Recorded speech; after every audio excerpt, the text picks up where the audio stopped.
ہم اسی سے مانگیں۔ اللہ کا حکم ہمارے لیے سب سے اول ہونا چاہیے۔ یقیناً مشکل ہی کے ساتھ آسانی ہے۔ آپ اس وقت جس بھی مشکل میں ہیں، یہ بات یاد کریں کہ یہ اللہ کی طرف سے آئی ہے۔ رب نے مشکل صرف اس لیے بھیجی ہے تاکہ آپ آسانی بھی تلاش کریں۔ کیا پتہ یہ مشکل آپ کو رب کے قریب کر دے، اور جب اللہ کا قرب حاصل ہو جائے تو ہر چیز، ہر معاملہ آسان ہو جاتا ہے۔ کبھی کبھی ایسا لگتا ہے کہ سب رک گیا ہے، ہم سانس تو لے رہے ہیں لیکن جی نہیں رہے۔ کبھی کبھی رات بھاری ہوتی ہے، لیکن جب یہ گزر جاتی ہے تو ایک روشن سویرا آتا ہے۔ اسی طرح سے جب زندگی میں تکلیف، مشکلات ہو تو یاد رکھیں کہ وہ گزر جائیں گی، اور اس کے بعد خوشیاں آئیں گی، اور ضرور آئیں گی۔ یہ آیت ایک بہت اہم حقیقت بیان کرتی ہے کہ ہماری زندگی کی دو بڑی نعمتیں یعنی مال اور اولاد صرف خوشی کا ذریعہ نہیں بلکہ ایک آزمائش بھی ہے۔ اللہ تعالیٰ فرماتے ہیں کہ تمہارے مال اور اولاد فتنہ ہیں، یعنی وہ چیزیں جن سے تمہیں دنیا میں محبت ہے، انہی سے تمہیں آزمایا جائے گا۔ کبھی مال زیادہ ہو تو اس پر غرور آتا ہے، کبھی کم ہو تو دل میں شکوہ آتا ہے، کبھی اولاد فرما بردار ہوتی ہے تو ہم شکر ادا نہیں کرتے، اور جب وہ نافرمان ہوتی ہے تو ہم اللہ سے ناراض ہو جاتے ہیں۔ یہ سوال دراصل ہمارے ایمان اور اللہ پر بھروسے کی گہرائی کو پرکھنے کے لیے ہے۔ اکثر ہم سبھی یہی کرتے ہیں کہ جب پریشان ہوتے ہیں تو دعا کی طرف رجوع کرتے ہیں، لیکن دعا کرنے کے بعد بھی دل میں وہی خوف، گھبراہٹ اور بے چینی باقی رہتی ہے۔ جیسے ہم زبان سے تو اللہ کو پکار رہے ہیں، مگر دل کے اندر اب بھی کسی اور کے سہارے یا اپنی تدبیروں کی امید باندھے ہوئے ہیں۔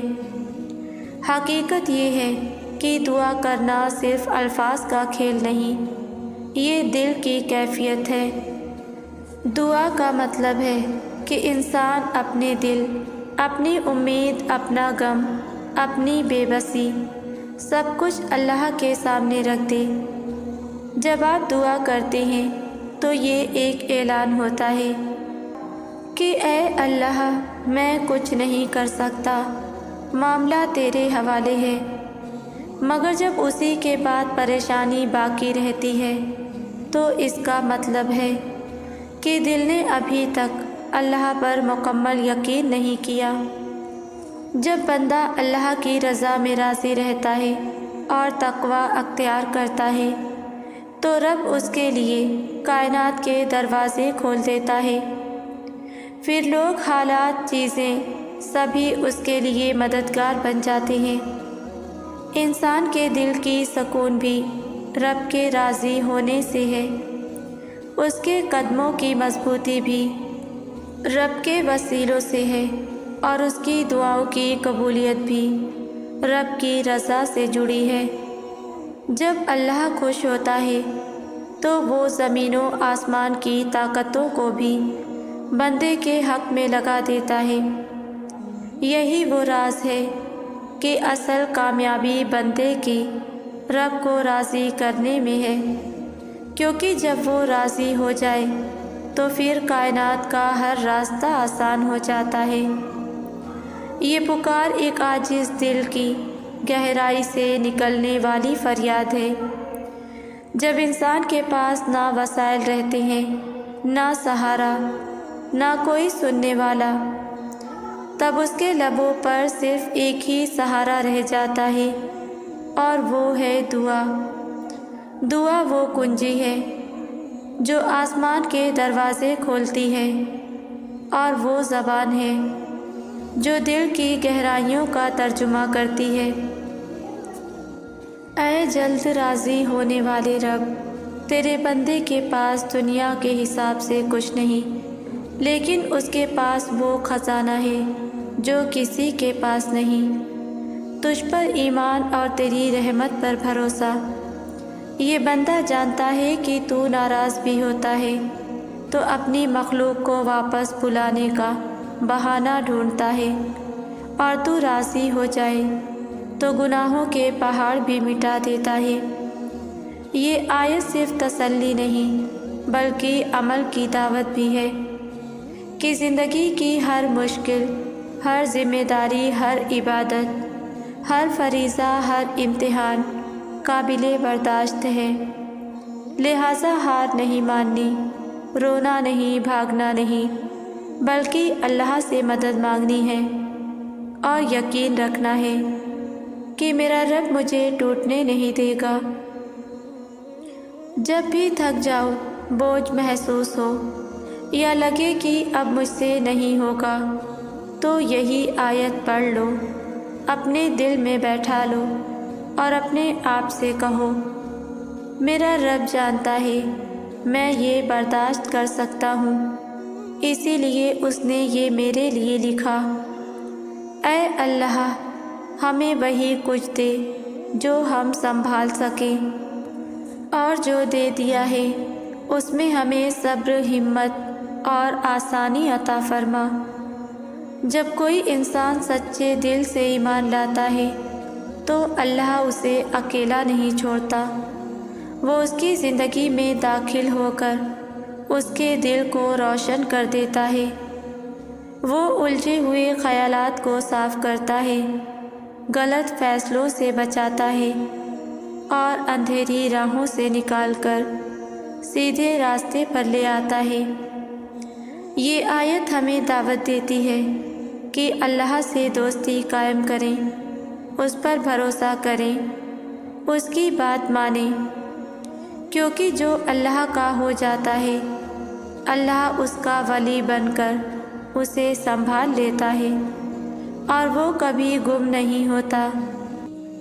مشکل اگر بڑی ہے تو بھی پریشان ہونے کی ضرورت نہیں، کیونکہ اللہ کے کن کے بعد کچھ بھی ناممکن نہیں رہتا، اور جب وہ کن کہتا ہے تو دنیا کی ساری طاقتیں فیکون کرنے کے لیے متحرک ہو جاتی ہیں۔ دعاؤں کا کوئی رنگ نہیں ہوتا، لیکن جب یہ رنگ لاتی ہیں تو زندگی میں رنگ بھر جاتے ہیں۔ تمہارے رب کے پاس تمہارے لیے عطاؤں کا سمندر ہے، تمہارے یہ ضبط کے آنسو کا ایک ہی قطرہ اس رب کی رحمت کے سمندر میں شور مچا دیتا ہے اور اس چیز کو بھی کھینچ لے آتا ہے جو تمہارے مقدر کا حصہ نہیں ہوتی، کیونکہ جن راستوں کا سفر تکلیف دہ ہو اس کا اختتام ہمیشہ حسین ہوا کرتا ہے۔ اللہ فرماتا ہے، اور عنقریب تمہارا رب تمہیں پھیر دے گا اس کی طرف جس میں تمہاری خوشی ہے۔ اپنے احساسات اللہ سے بانٹا کریں، کیونکہ یہاں زبان کا ہیر پھیر نہیں چلتا، خاموشیوں سے گفتگو ہوتی ہے، یہاں آنسوؤں سے رابطے قائم ہوتے ہیں۔ یہ بات نہیں کہ اللہ آپ کے حالات سے واقف نہیں، بس وہ شاید چاہتا ہے کہ ہم سنائیں اس کو اپنا حال۔ وہ ہر آہ سنتا ہے، بے شک زبان سے نکلی بھی نہ ہو، ہر اشک کی لاج رکھتا ہے، بے شک آنکھ کے کنارے سے ٹپکا بھی نہ ہو۔ صرف اللہ جانتا ہے کہ آپ کے دل پر کیا گزری ہے، تو اپنے الفاظ لوگوں پر ضائع نہ کیا کریں، اللہ سے اپنے رابطے بحال کرنے کی کوشش کریں۔ یہاں درد سنانے والوں کے مان رکھے جاتے ہیں۔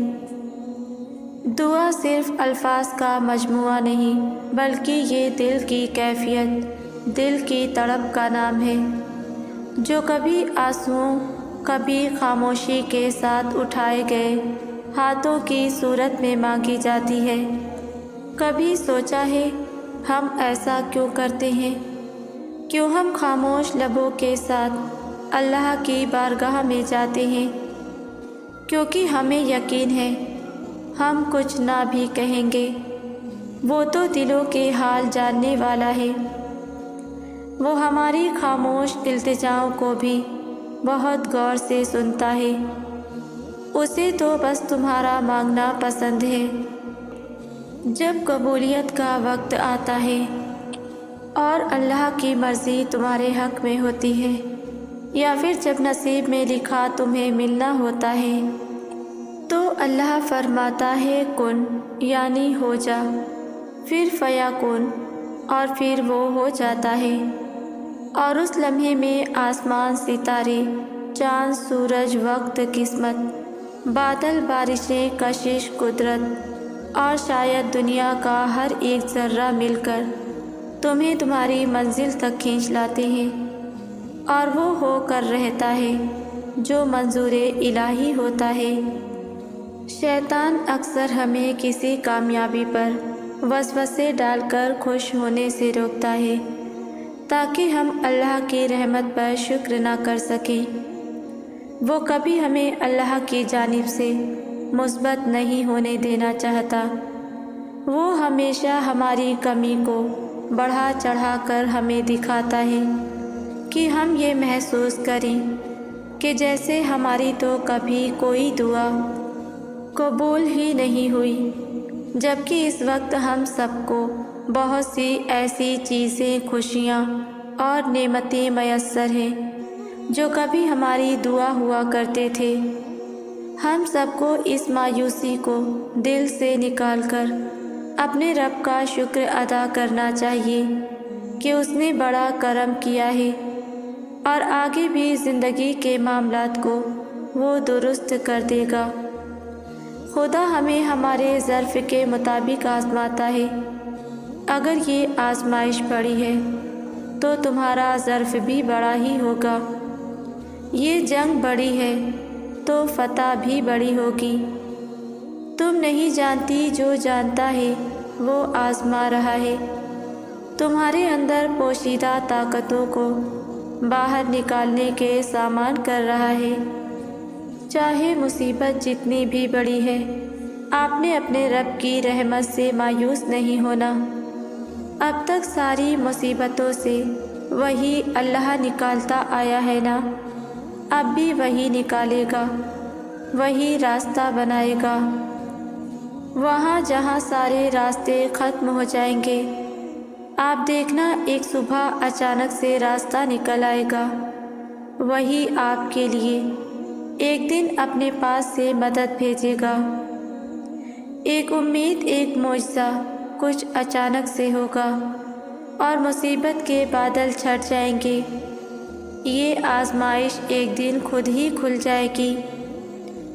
دعا کرتے ہوئے اپنے آنسوؤں کو نہ روکا کریں، ان آنسوؤں کو بہنے دیا کریں، کیونکہ ان بہتے ہوئے آنسوؤں میں بھیگی ہوئی دعائیں ہی آپ کے دل کو سکون پہنچائیں گی اور آپ کے زخموں کو اندر سے بھر دیں گی۔ اللہ کے سامنے اپنا دل مکمل کھول کر رکھ دیا کریں، کیونکہ وہ سننے والا ہے، بس ایک وہی تو سنتا ہے۔ بے شک میرا رب دعاؤں کا بہت سننے والا ہے۔ جب کوئی غم ملتا ہے تو انسان بدل جاتا ہے۔ آپ اچھائی میں بدلیں، برائی میں نہیں۔ آپ انسان بنیں، دشمن نہیں۔ آپ تحمل رکھیں، چال نہ چلیں۔ اپنے لیے دعا کریں، کسی کے لیے بھی بد دعائیں نہیں۔ اپنی بہتری کی امیدیں رکھیں، کسی کی بھی تباہی کی آس نہیں، صرف اپنی فلاح کا سوچیں، یقین جانیں کامیاب رہیں گے۔ جب راہ ہدایت کے لیے کوئی تمہارے دل کو کھٹکھٹائے تو اپنے دل کا دروازہ اچھی طرح کھول لو، کیونکہ ہدایت کبھی بھی کسی انسان کی محتاج نہیں، بلکہ انسان ہدایت کا محتاج ہے۔ اگر ہر بار ہدایت کو ٹھکرا دیا تو عین ممکن ہے وہ تمہارے دل کو دستک دے ہی نہیں، اس سے پہلے کہ دیر ہو جائے۔